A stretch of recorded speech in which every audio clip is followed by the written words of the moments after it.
Hindi ka makatulog sa gabi. May iniisip ka na naman. Ang dami mong iniisip na what if. Bakit ganun? Sana hindi ko sinabi yun. Paulit-ulit, paikot-ikot, hanggang sa ubos ka na. Ang tawag dyan, overthinking. At kung hindi mo yan titigilan, mauubos ang kapayapaan mo, pati ang sarili mong tiwala at saya sa buhay. Pero teka, paano kung may paraan para tumigil yan?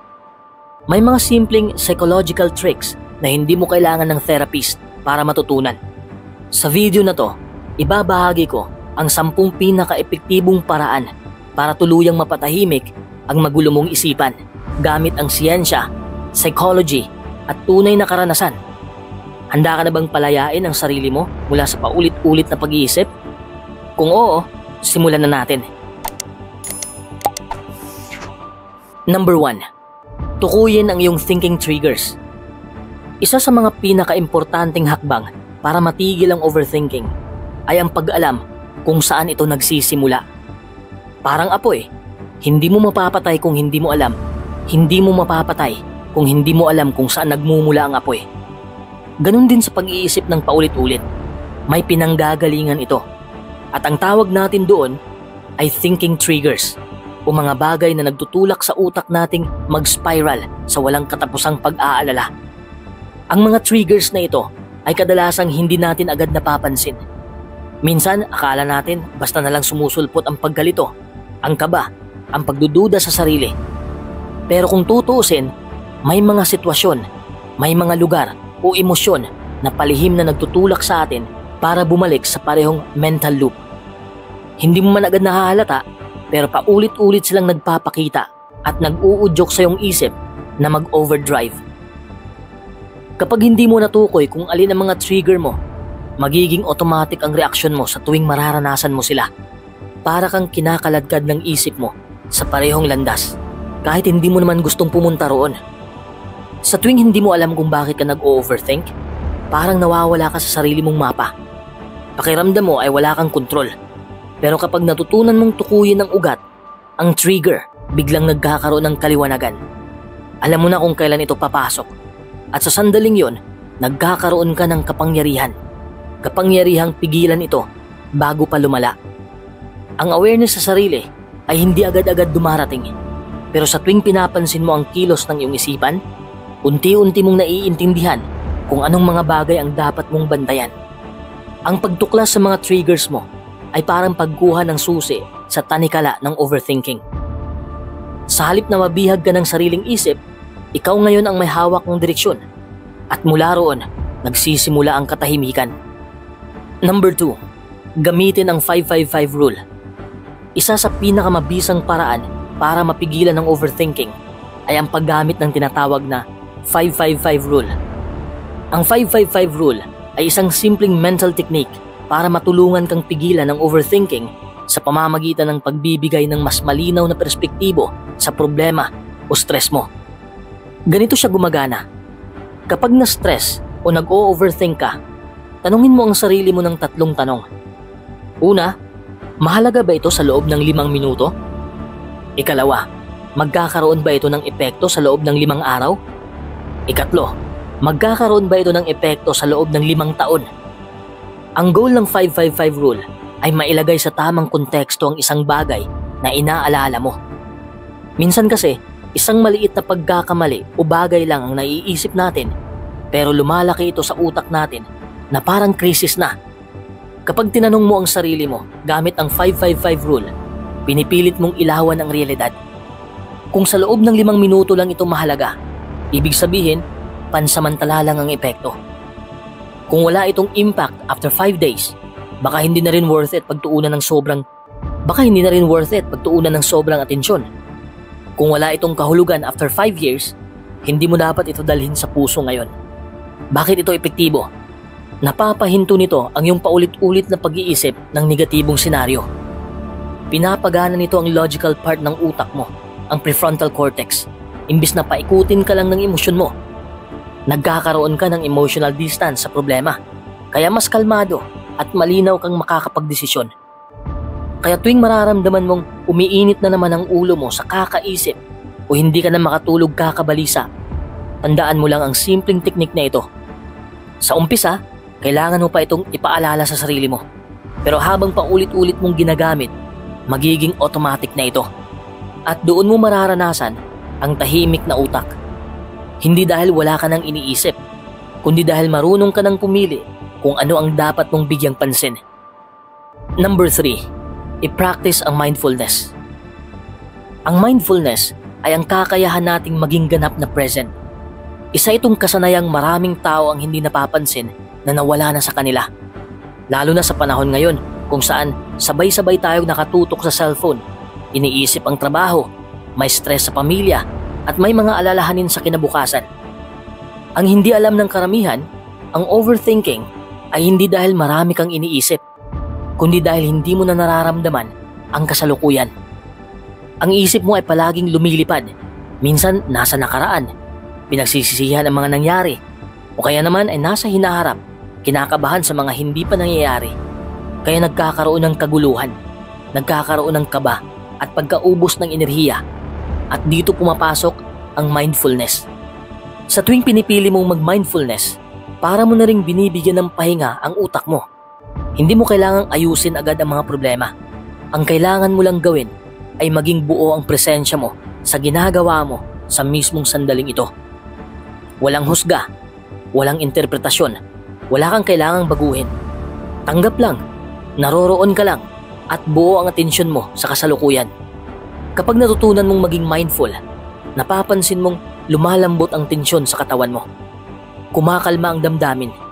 At kahit hindi nawawala agad ang problema, nagkakaroon ka ng space para hindi ito mag-overwhelm sa'yo.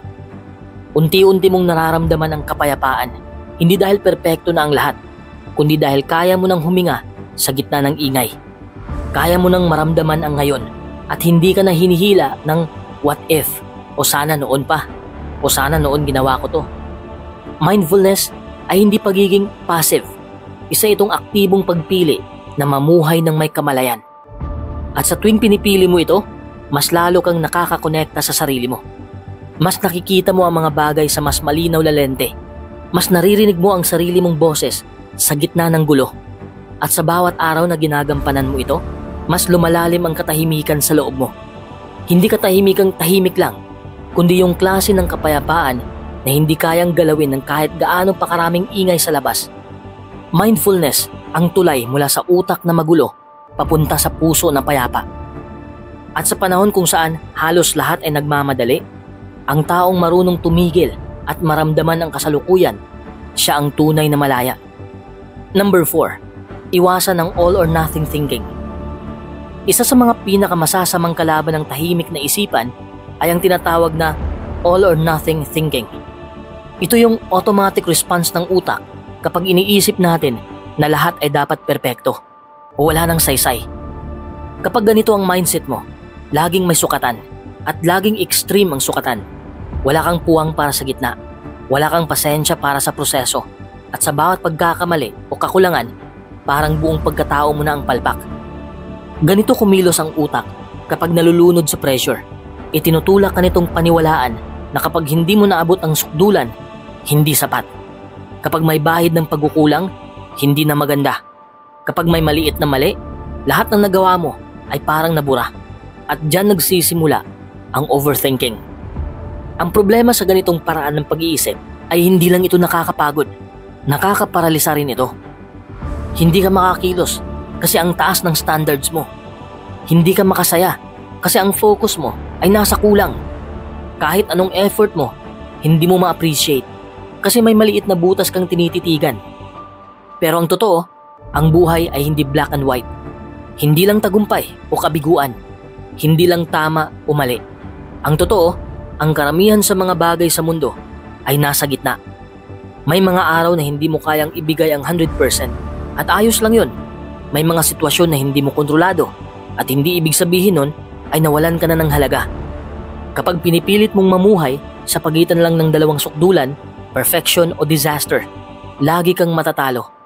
Kasi kahit gaano mo papagsikapan, may mga bagay talagang hindi mo maabot sa unang try. At kung sa tuwing may maliit kang pagkukulang, ay tatawagin mo na agad ang sarili mong failure. Hindi ka na uunlad. Ikaw mismo ang pumapatay sa sarili mong confidence, dahan-dahan, araw-araw. Kaya napakahalagang matutong kilalanin ang gitna. Kilalanin ang effort, ang progress, ang paunti-unting pagbabago. Hindi mo kailangang maging perpekto para maging sapat. Hindi mo kailangang tapusin lahat sa isang araw para masabing may nagawa ka. Hindi mo kailangang saklawin ang lahat para patunayan ang sarili mo. Ang kailangan mo lang ay kumilos, magpatuloy at tanggapin na may gitna sa pagitan ng dalawang dulo. At sa tuwing mahuhuli mo ang sarili mong nahuhulog sa all or nothing na pag-iisip, huminga ka muna. Alalahanin mong may space ang pagkatao mo para sa pagkakamali, para sa pagtutuwid, para sa kabagalan, at higit sa lahat, para sa pag-unlad. Number 5, maglagay ng mental stop sign. Isa sa mga pinaka-epektibong psychological tricks para matigil ang overthinking ay ang tinatawag na mental stop sign. Simple ito sa konsepto, pero napakalalim ang epekto kapag consistent mong ginagawa. Kapag tayo ay nag-o-overthink, kadalasang parang sirang plaka ang ating isipan. Iisa lang ang kanta, pero paulit-ulit. Isang maliit na pagkakamali sa trabaho, isang text na walang reply, isang simpleng baka. Lahat ito'y kaya tayong ilubog sa walang katapusang pag-iisip. At bago pa natin namamalayan, nawawala na tayo sa kasalukuyan. Hindi na tayo naririto. Nasa loob na tayo ng utak natin. Kinakausap ang sarili. Pinapagalitan ang sarili. Iniimbento ang mga senaryong hindi pa naman nangyayari. At dun tayo nauubos. Ang mental stop sign ay isang mental tool na nagsisilbing emergency brake para sa isip mong nagwawala. Kapag naramdaman mong umiikot na naman ang isip mo sa parehong problema o pangamba, ini-imagine mo sa isip mo ang isang napakalaki, matingkad na pulang karatula.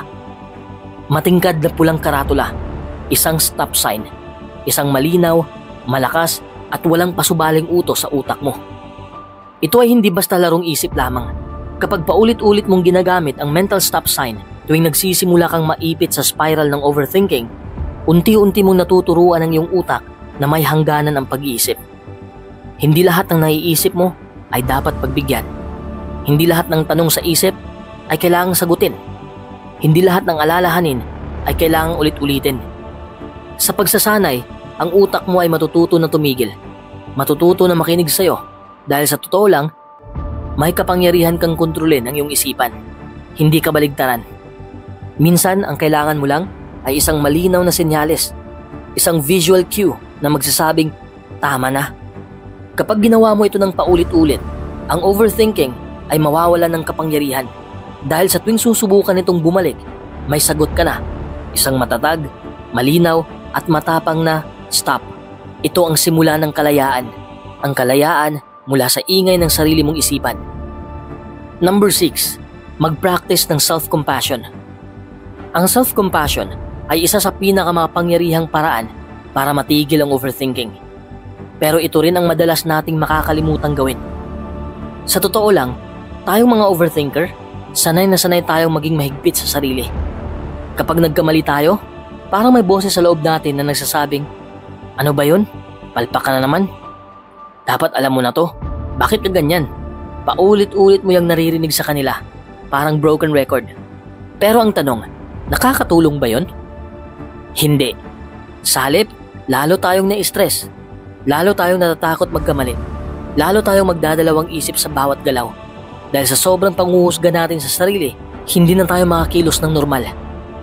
Ang isip natin, laging alerto, laging nagbabantay, laging takot, at dito nagsisimula ang spiral ng overthinking. Ang self-compassion ay ang pagbibigay ng kabaitan sa sarili, lalo na sa mga panahong pakiramdam mo ay hindi mo ito deserve. Ito ang kakayahang aminin sa sarili na, oo, may mga bagay akong hindi nagawa ng tama, pero hindi ibig sabihin nun na masama akong tao. Isa itong mindset kung saan tinatanggap mong hindi ka perpekto at ayos lang yun. Tao ka, normal kang nagkakamali at hindi mo kailangang pahirapan ang sarili mo dahil lang doon.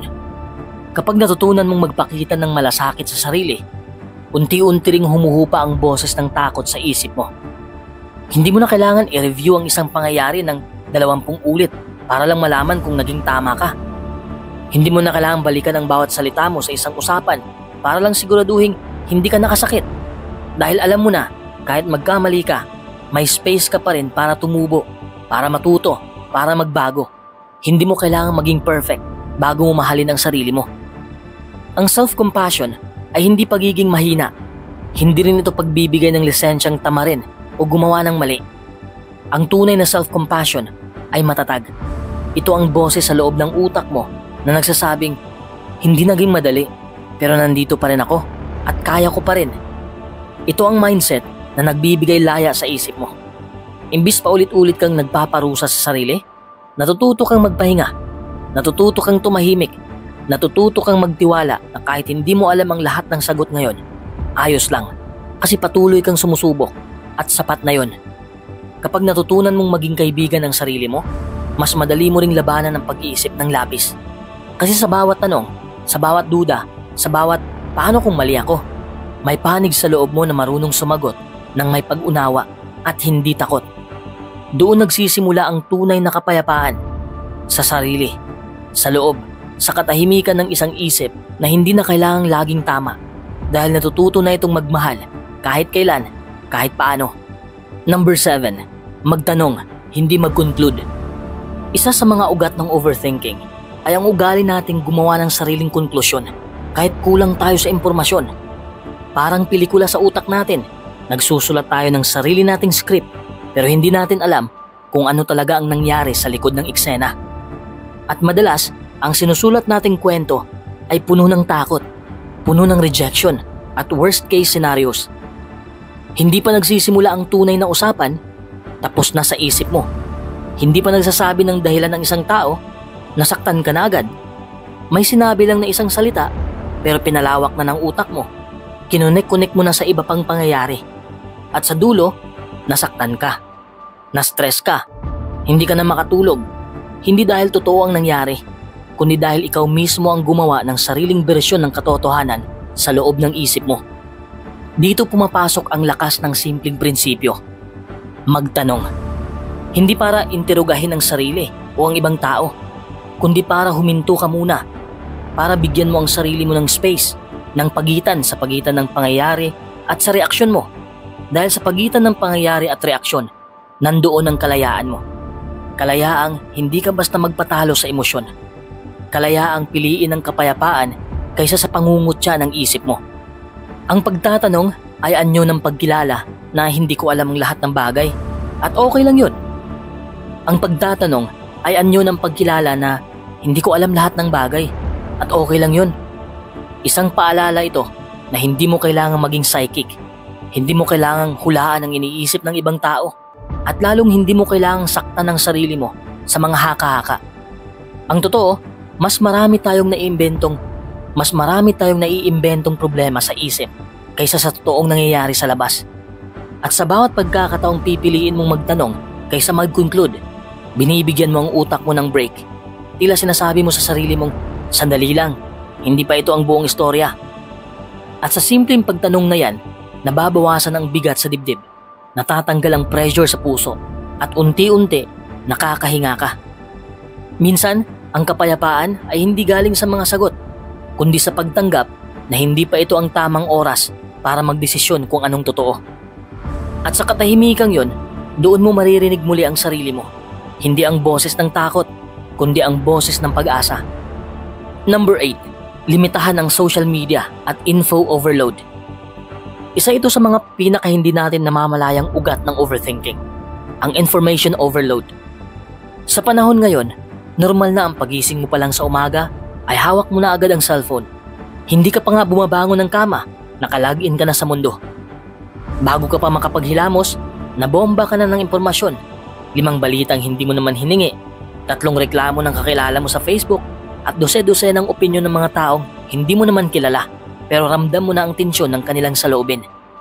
Akala natin normal lang to, kasi lahat naman ng tao ay ganito na.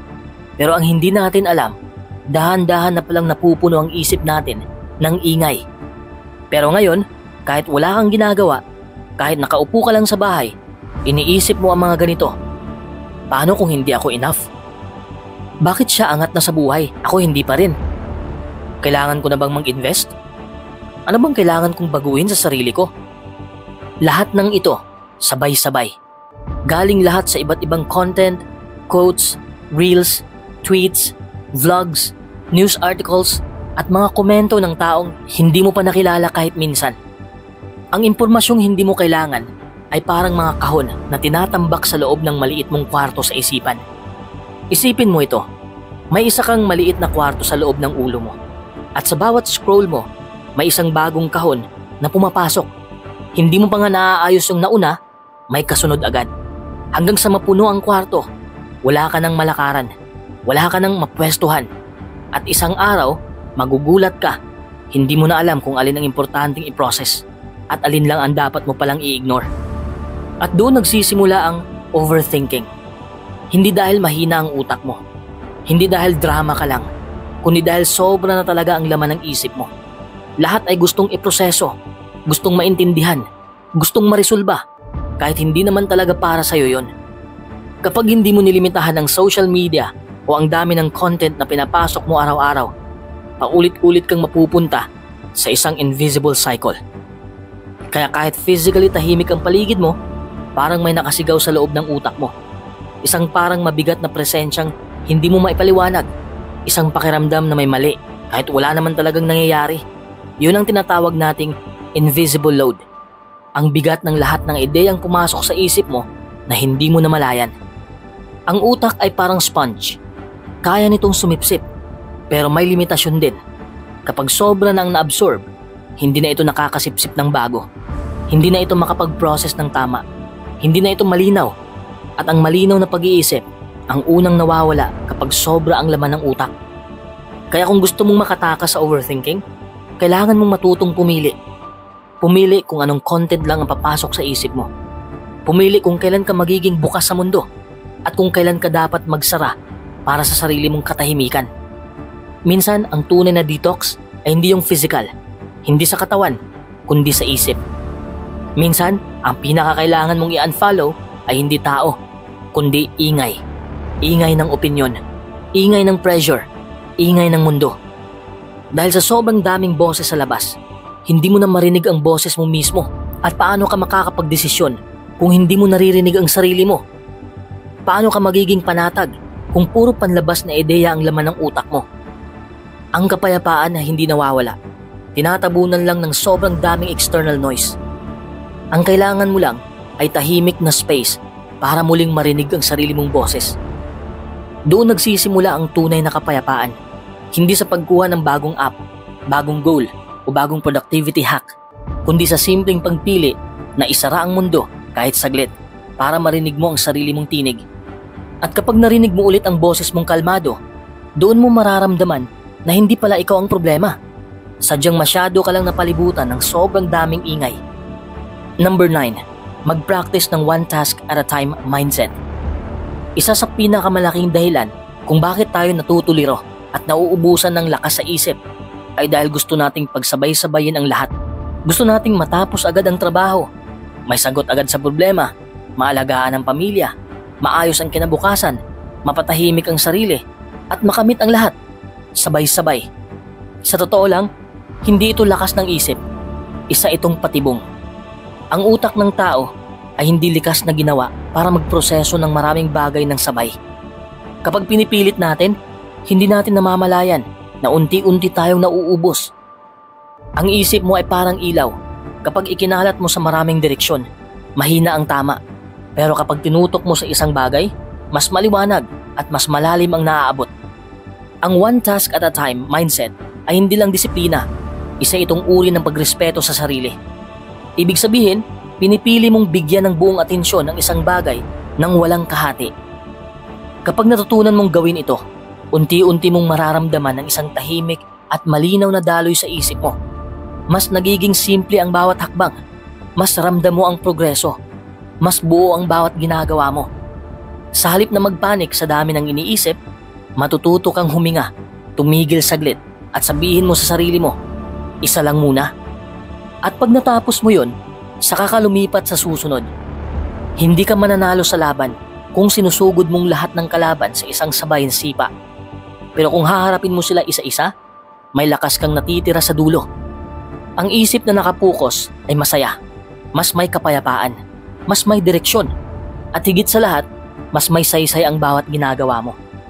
Kaya simula ngayon, huwag mong sayangin ang lakas mo sa pagkakalat. Ibuo mo ang sarili mo sa kasalukuyan. Isa lang munang hakbang, isa lang munang gawain, at mararamdaman mong unti-unting bumabalik ang kapayapaan na matagal mo nang hinahanap. Number 10. Gumamit ng affirmations na hindi fake. Marami sa atin ang natutuksong gumamit ng mga affirmation gaya ng "Ako ang pinakamagaling. Lahat ng bagay ay ayos lang." Pero sa totoo lang, kung hindi naniniwala ang puso mo sa sinasabi mo, parang nagsisinungaling ka lang sa sarili. At ang resulta, hindi ka gumagaan. Mas lalo ka lang nakakaramdam ng pagdududa. Para bang pinipilit mong kumbinsihin ang utak mo na okay ang lahat kahit hindi naman talaga. Ang tunay na affirmation ay hindi dapat parang fantasy o pangarap na malayo sa katotohanan. Dapat ito ay salamin ng kasalukuyang kakayahan mo, ng effort mong ginagawa, at ng mga bagay na kontrolado mo. Kasi kung puro denial ang affirmation mo, hindi mo tinutulungan ang sarili mo. Binubulag mo lang ito. Kapag overthinker ka, madalas sobrang lakas ng boses ng self-criticism. Lahat ng pagkukulang mo, lahat ng mali mo, inuulit-ulit sa isip mo. Ngayon, kung ang ipantatapat mo lang dyan ay fake na positivity, hindi talaga ito makakatulong. Pero kung matututo kang sabihin sa sarili mo ang mga bagay na totoo mong pinaniniwalaan kahit konti lang, doon nagsisimula ang tunay na pagbabago. Ang totoong affirmation ay parang isang kamay na nakapatong sa balikat mo. Hindi para sabihing perfect ka, kundi para ipaalala, nandito pa ako. Hindi pa ako sumusuko. Hindi ito kailangan ng drama o ng malalaking salita. Ang kailangan lang ay tapat na pag-uusap sa sarili mo. Kapag ganito ka mag-affirm, hindi ka lang basta nagpapalakas ng loob. Inaaruga mo ang sarili mo.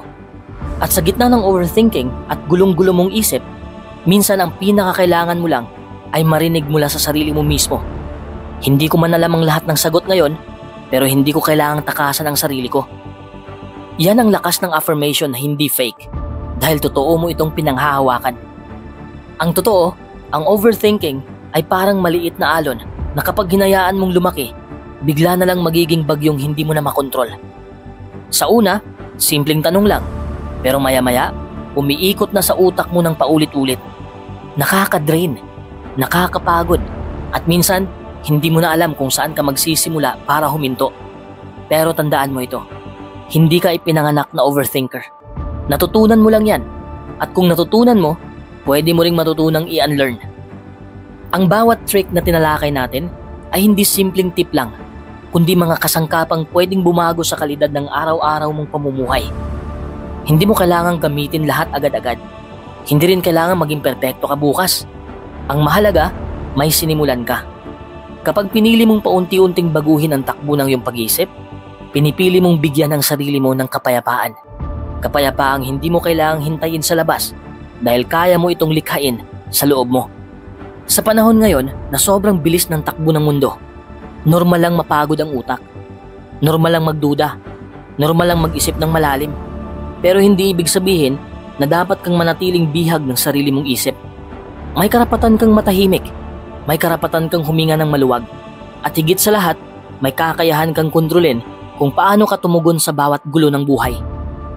Kasi sa bandang huli, hindi naman ang sitwasyon ang sumisira sa'yo, kundi kung paano mo ito iniisip. Hindi mo kailangang mauna sa lahat. Hindi mo kailangang makuha ang lahat ng sagot.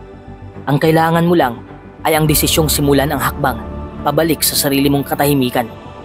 At yan ang pinakamakapangyarihang desisyon na maaari mong gawin ngayon. Patuloy ka lang. Dahan-dahan. Huwag mong minamadali. Hindi mo kailangang labanan agad ang lahat ng gulo sa loob mo.